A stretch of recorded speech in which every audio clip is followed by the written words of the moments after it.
ก็ขอต่างตารางตาออกผ่านเต่าพันเจ้าเอ๋ยรุ่งเช้าเจ้าเอ๋ยออกทางเคยอุตสาโลกพันตื่นจากห่วงนิทรายังไงเอิงราตาคุณอุทานวัดอารามพวกเหตุความเหลืองอามยามมองใกล้ไกลที่อ่อนตรงอันสดใสสัตว์ไทยให้งงบาปกรรมเอ่ยรุ่นจะรุ่งแล้วรวบแล้เลิศแล้ววันไม่แล้วเพื่อนเอ่ยตื่นมาเสียจากเลดเอ่ยเนื้อเอ่ยมาชมเชยแสงแห่งวัดอารามพวกเหตุความเหลืองงามยามมองใกล้ไกลหมดตรงอันตกตายออกเรือทักไปให้โทษบาปกรรมเอ่ย รุ่งจะรุ่งแล้วทั่วแคว้นเลิศแล้ววันใหม่แล้วเพื่อนเอ๋ยตื่นมาเสียจากกิเลสนั้นเอ๋ยเนื้อเอ๋ยออกมาชมเชยแสงแห่ง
ขอเจริญพรท่านสาธุชนทั้งหลายรายการธรรมทานจากวัดพุทธปัญญาเมืองโพโมนารัฐแคลิฟอร์เนียประเทศสหรัฐอเมริกามาพบกับท่านผู้ฟังท่านผู้ชมอีกครั้งหนึ่งวันนี้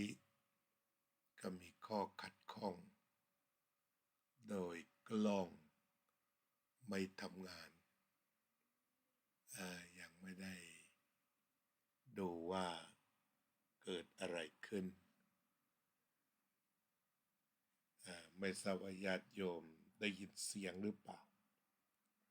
ถ้ายินเสียงก็บอกด้วยวันนี้ก็มีแต่เสียงคงจะไม่มีภาพนะถ้าได้ยินก็รายงานเสียงมาด้วยว่าไม่มีภาพมีแต่เสียงตอนนี้ก็มีปัญหาเรื่องกล้องก็ใช้มาหลายปีก็คงจะได้ มีการแก้ไขกันต่อไปรู้สึกว่าจะได้ยินอยู่บ้างใช่ไหมหลายท่านได้ยินก็ให้เขียนให้นะว่าถ้าได้ยินก็ขอให้เขียนให้ด้วยอาตมาก็ได้ยินอยู่เหมือนกันแต่ไม่ค่อยดังเท่าไหร่เสียงชัดเจนไหมชัดเจนเอายืนยันนะพอดีดูกล้องเสียซะแล้วไฟไม่ขึ้นแต่กล้องที่เคยถ่ายอยู่เป็นประจำก็คงจะเสีย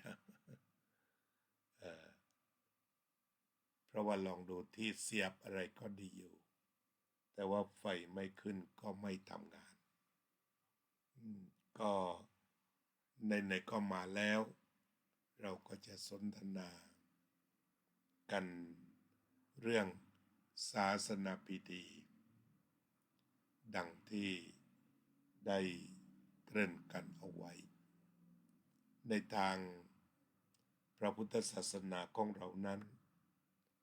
มีองค์ประกอบใหญ่ๆอยู่4ประการประการที่1เรียกว่าเป็น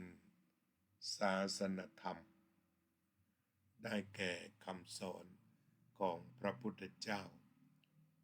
ถ้าจะจับตามพระพุทธพจน์จริงๆคำว่าพระธรรมก็มุ่งสู่ไตรลักษณ์ดังที่พระพุทธองค์เคยตรัสว่าตถาคตจะเกิดก็ตามไม่เกิดก็ตามตถาคตจะอุบัติก็ตามไม่อุบัติก็ตามสภาพที่เรียกว่าอนิจจังทุกขังอนัตตามีอยู่แล้วนี่พระพุทธภาษิตตัวนี้ก็ชี้เห็นว่าพระพุทธเจ้าจะอุบัติหรือไม่อุบัติอนิจจังทุกขังอนัตตามีอยู่คู่โลกที่เราเรียกว่าศาสนาธรรมต่อไปศาสนาบุคคลนะองค์สมเด็จพระสัมมาสัมพุทธเจ้าได้ทรงออกบวชทรงแสวงหาค้นคว้าสัจธรรมในที่สุดพระองค์ก็ได้บรรลุอริยสัจสี่อริยสัจสี่ทุกข์สมุทัยนิโรธและมรรคแล้วก็ทรงทบทวนปฏิจจสมุปบาทต่อมาเราก็สามารถบอกได้ว่าอริยสัจสี่และปฏิจจสมุปบาทก็จะเป็นตัวธรรมะที่มีอยู่พระพุทธเจ้าจึงเป็นผู้ค้นพบศาสนธรรมพระพุทธเจ้าและพระสาวกทั้งหมดที่ค้นพบธรรมบรรลุธรรมเข้าถึงธรรมมีสุขเพราะพระธรรมนั้นก็เรียกว่าเป็นศาสนบุคคลในยุคพุทธกาลนั้นพระพุทธองค์ให้ภิกษุทั้งหลายนอนหรือพักอยู่ที่โคนไม้อยู่โคนต้นไม้ฉะนั้นจึงไม่ต้องสร้างที่พักโคนต้นไม้ป่าไผ่ถ้ำลมฟางต่างๆก็จะกลายเป็นสถานที่ที่พระพุทธองค์ได้ทรงพำนักหรือพระสาวกทั้งหลายได้อยู่ตรงนี้เรียกว่าเป็นศาสนวัตถุคืออยู่ป่าอยู่โคนไม้อยู่เรือนว่างแล้วก็ต่อมาก็คือเป็นศาสนาพิธีอันนี้มาทีหลังครั้งแรกเขาเรียกว่าพิธีกรรมเช่นการบวชเรียกว่าเป็นพิธีกรรมยติจตุตกรรมยติทุติยกรรมกรรมแรกๆก็เป็นยติทุติยกรรมเช่นผ้ากฐินแล้วก็บวชเป็นยติจตุตกรรมนอกจากนั้นถ้าต้องทำกับประชาชนก็เลยกลายเป็นศาสนาพิธี เช่นอารัตนาศีลสมาทานศีลซะก่อนแล้วก็งานแต่ละงานที่เกี่ยวกับชีวิตเช่นงานมีการตายตอนนี้ก็ทำศาสนพิธีเลือกบทอภิธรรมมาสวดทำไมเอาบทอภิธรรมมาสวดก็เนื่องมาจากว่าถือกันว่าพระอภิธรรมนั้นเป็นบทธรรมที่พระพุทธเจ้าไปโปรดพระพุทธมารดาเพราะฉะนั้นบทธรรมบทนี้จึงถือว่าใหญ่เราได้กุศลแรงก็นำมาสวดในงานศพก็ผสมผสานเข้ามาเช่นพระเจ้าพิมพิสารทำบุญอุทิศแก่เปรตทั้งหลายเราก็พามาทำบุญประยุกต์อุทิศกรวดน้ำแก่ผู้ล่วงลับไปแล้วนี่ก็เรียกเป็นศาสนพิธีการสวดการบังสกุลเหล่านี้ทีนี้สิ่งเหล่านี้ศาสนพิธีนั้นไม่ได้มีในพระไตรปิฎกแต่เป็นสิ่งที่จัดทำกันขึ้นมา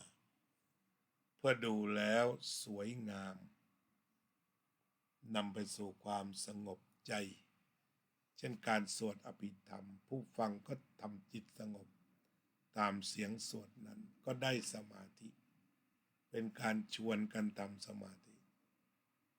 หรือระลึกถึงผู้ตายไปด้วยในขณะนั้นก็ส่งเสริมให้เกิดประโยชน์เกิดความสมัครสามัคคีขึ้นมาเวลาใครตายก็สมัครสมานสามัคคีไปเป็นกำลังใจเจ้าภาพหรือว่าพิธีแต่งงานหลายแห่งก็นำพิธีทางศาสนาเข้าไปด้วยเช่นมีให้เจ้าบ่าวเจ้าสาวตักบาตรมีการประพรมน้ำมนต์มีการผูกสายมงคลที่จะบอกว่าชีวิตที่ต้องอยู่ร่วมกันหรือสมัยหลวงพ่อปัญญานันทะอยู่ไม่มีการรดน้ำมนต์แต่ก็ให้ธรรมะกับคู่บ่าวสาวและก็ทำให้เกิดความรู้สึกดีถ้าได้ไปแต่งงานสมัยนั้นวัดชลประทานก็เป็นแหล่งเป็นที่คู่บ่าวสาวแต่งงานกันมากอยู่ในวัดหนึ่งเพราะเรียบง่ายไม่ต้องจ่ายเงินทองเยอะแต่เพียงว่าได้ธรรมะไปด้วยโยมเอ็ดคุกโยมประสิทธิใจโยมนพรัตน์บุญกอบวันนี้ก็กล้องเสียก็เลยต้องใช้แต่เสียงก็ยังดีตกลงว่าศาสนพิธีนั้นแต่ละภาคแต่ละหมู่บ้านแต่ละท้องถิ่นแต่ละประเทศมีแตกต่างกันออกไปอาตมาเคยไปร่วมงานกับชาวบังกลาเทศก็ทำอย่างหนึ่ง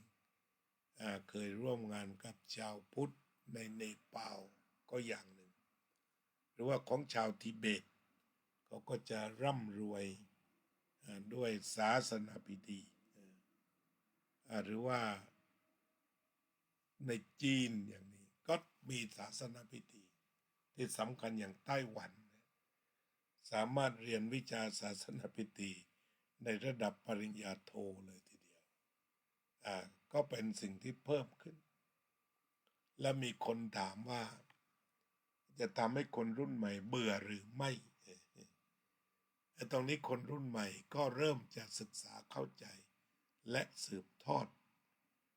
ข้อสำคัญต้องทำความเข้าใจที่มาว่าศาสนพิธีนั้นมีเพื่อเสริมศาสนธรรมมีเพื่อเสริมศาสนธรรมเช่นงานศพมีการแสดงธรรมก็ได้แสดงธรรมเรื่องมรณสติหรือว่างานบ่าวสาวในสมัยหลวงพ่อปัญญานันทะยังมีชีวิตอยู่ท่านก็จะแสดงธรรมของผู้ครองเรือนก็คือเอาธรรมะมานั่นเองศาสนพิธีก็คือรองรับธรรมะให้เกิดประโยชน์กับผู้ฟังยิ่งขึ้นผู้ร่วมงานยิ่งขึ้นนั่นเองวันนี้ก็เอาแต่ได้สาระ ว่าศาสนพิธีนั้นมาส่งเสริมศาสนธรรมศาสนาบุคคลศาสนาวัตถุอีกทีหนึ่งทั้ง3ประการมาเสริมด้วยศาสนาพิธีเช่นเวลาที่เราจะยกกุฏิสร้างกุฏิเราก็อย่างของอาตมาวางศิลาธรรมแต่ที่อื่นก็ผสมกันพราหมณ์บ้างพุทธบ้าง เรียกว่าเป็นศาสนาพิธีเวลาขึ้นบ้านใหม่หลังนี้ฉะนั้นศาสนพิธีมีเพื่อสนับสนุนส่งเสริมความแข็งแกร่ง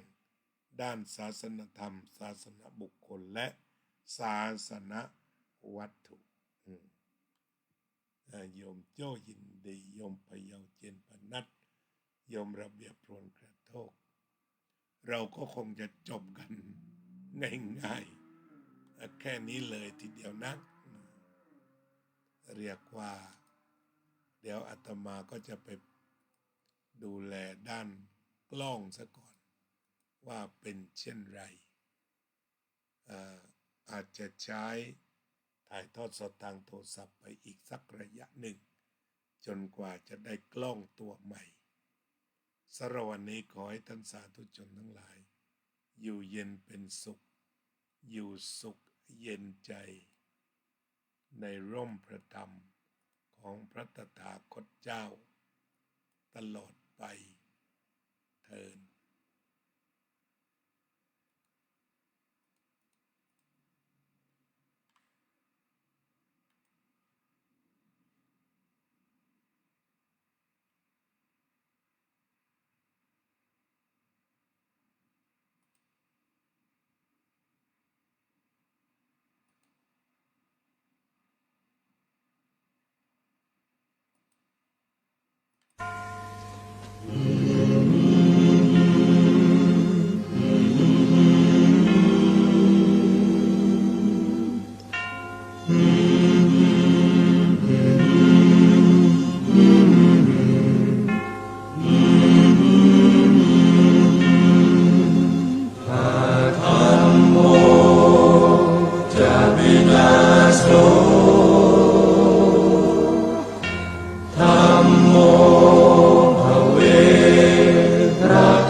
พุทธอ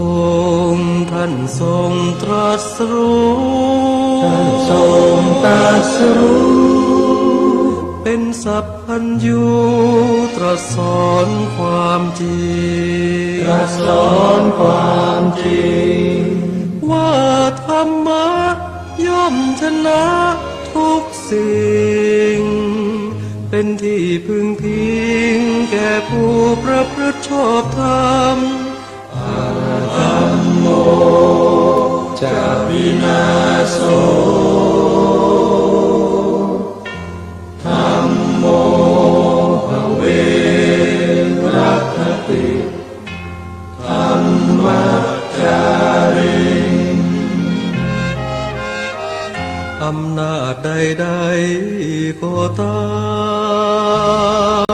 มย่อมถึงความพินาศถ้าขาดธรรมะประจำไม่มีใครอยู่ค้ำฟ้าเราต่างเกิดมาใช้กันจงอยู่ในศีลในธรรมคิดทำแต่กรรมที่ดีธัมโมจะวินาโสธัมโมภเวรัคติธัมมัจจาริธรรมส่องสว่างสู่ทางสุขสีคำจุนโลกนี้นิรันดร์ธัมโมจะวินาโส